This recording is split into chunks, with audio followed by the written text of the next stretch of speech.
아는 기자 아자 시작합니다. 정치부 유승진 기자와 이 보궐선거 결과 이후에 정치가 어떻게 달라질지 좀 알아보겠습니다. 투표율 일단 보죠. 물론 8시까지 지켜봐야겠지만 현재로 보면 누구에게 유리한 거예요? 네, 투표율만 봐서는 정말 판단하기가 어렵습니다. 민주당은 높을수록 유리하다 이렇게 보고 있거든요. 오후 6시 기준으로 43.8%로 집계됐는데요. 사전 투표율은 역대 지방선거와 재보궐선거를 통틀어서 가장 높았지만요. 최종 투표율은 직전 지방선거와 비교하면 낮거든요. 높다면 높고 또 민주당 기대보다 낮다면 낮은 상황, 결과는 개표하면 열어봐야 할 것 같습니다. 자, 여야 모두 긴장하고 있고 또 이후에 시나리오 짜면서 상황을 대비를 하고 있을 것 같아요.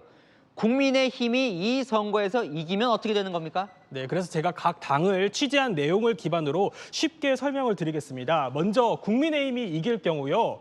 영장 기각 이후 약해지는 듯했던 이재명 민주당 대표의 사법 리스크에 다시 불을 붙일 겁니다. 여당은 선거 기간 진교훈 민주당 후보를 부정부패 혐의 몸통인 사람의 아바타 이렇게 공격을 해왔거든요. 열세 지역인데도 승리를 한다면 내년 총선까지 이대로 가면 되겠다 이런 자신감이 붙겠죠. 자, 반면 아까 네. 승 보였고 패하면 어떻게 되는 겁니까? 네, 패배할 경우에는 우선 그 격차가 중요합니다.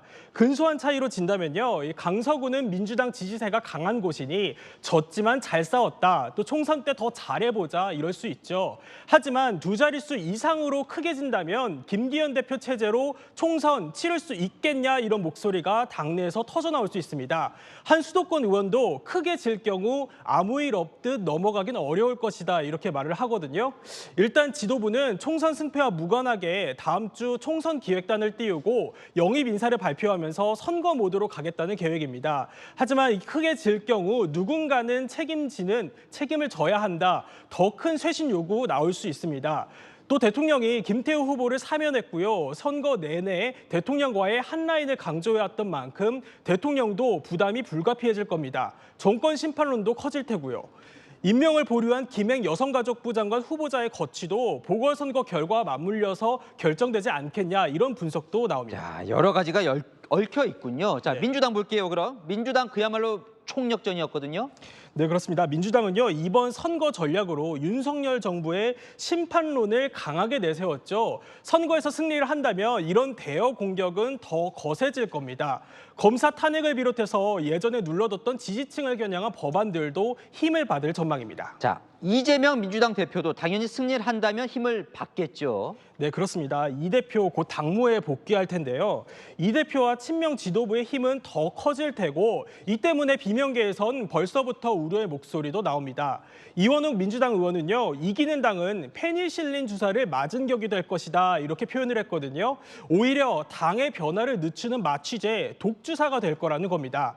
한 민주당 관계자도 크게 이기면 이길수록 정신 못 차리다가 총선에서 질까 걱정이 된다 이런 분위기를 전했습니다. 아, 그래요? 자, 반면에 민주당이 패배를 한다면 텃밭에서 패배하는 거라 타격은 더 클 것 같은데요. 네, 그렇습니다. 민주당 현재 이 서울 전체 49개 네. 지역구 가운데 잠시만요. 40개 오후 7시 투표율 네. 45.8% 지금 속보가 들어왔네요. 네, 계속해 주시죠. 예, 민주당 현재 서울 전체 49개 지역구 가운데요, 40개를 갖고 있습니다. 이 텃밭에서 그것도 지도부가 총력을 쏟아 부었는데도 만일 진다, 이럴 경우 이 40개가 내년 총선에서 다 같이 흔들릴 수 있다, 이런 위기감은 커질 수밖에 없습니다. 동시에 이 대표의 리더십도 도마 위에 오를 수 있습니다. 이번 선거에 나온 진교훈 후보는 이 대표가 전략 공천한 후보인데다 유세장에도 이 대표가 직접 모습을 드러냈던 만큼요, 선거 패배 책임에서 자유롭진 못하게 됩니다. 이런 상황에서 친명계가 뭉치고 또 비명계가 지도부 책임론을 꺼내들면 당내 갈등 다시 수면 위로 떠오를 수 있습니다. 자, 한 11시쯤 이제 윤곽이 나온다니까요. 한번 지켜보죠. 잘 들었습니다. 아는 기자 유승진 기자였습니다.